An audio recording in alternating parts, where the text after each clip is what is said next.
Hello everyone, welcome to Cafe podcast and videos. This is just a short one.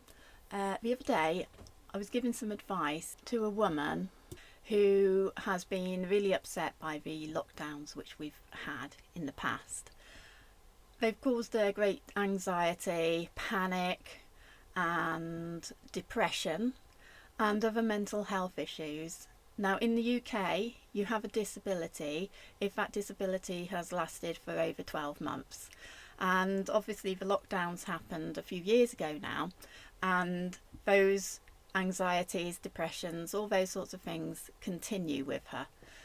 So I've said to her that it might be worthwhile getting that information recorded with the GP, so the GP has it on record that the lockdowns caused this anxiety, grief, depression, and that way, because the thing is, if this man is put in charge of the science and all of that kind of stuff again, and there's this inquiry, which his position now could be detrimental to that inquiry continuing.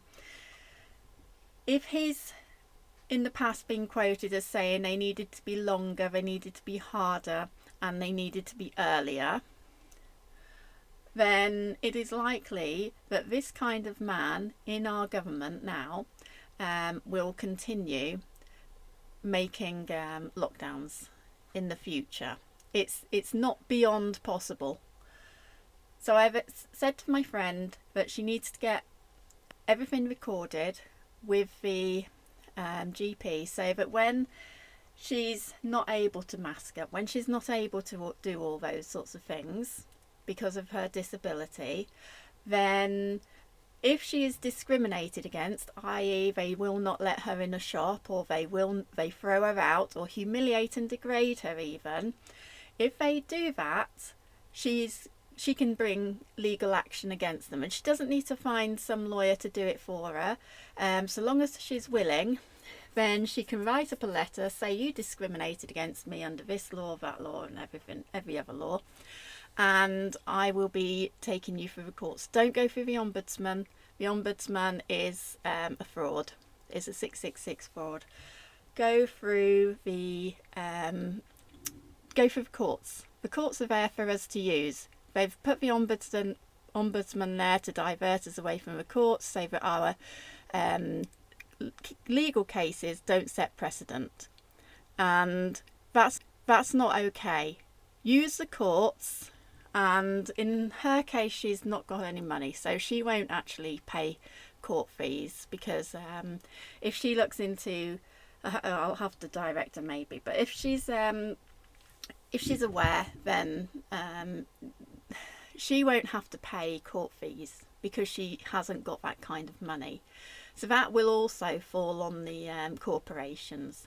The legal fees will fall on them because she's in poverty and they've discriminated against her. So they'll pay for their own legal fees, the court fees, any compensation that she's awarded, because she should absolutely fight for compensation through the courts.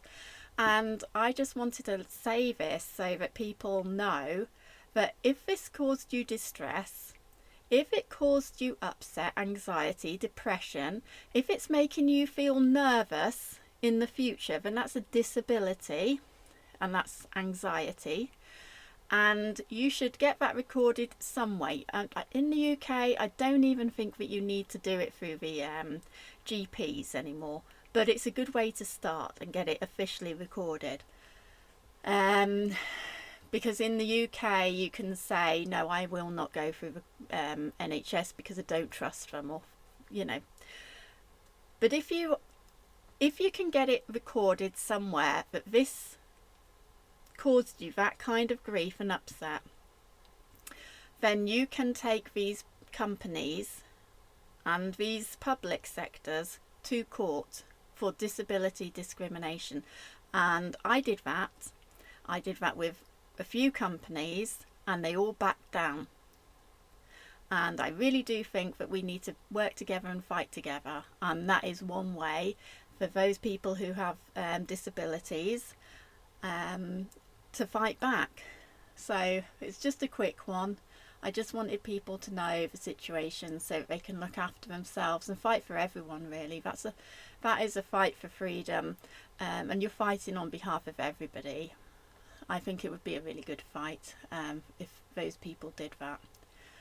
Okay, thanks. Please like, subscribe, comment. Oh, and definitely share this, because this is so important for people with disabilities to know that they can fight back when they're discriminated against. Okay, bye.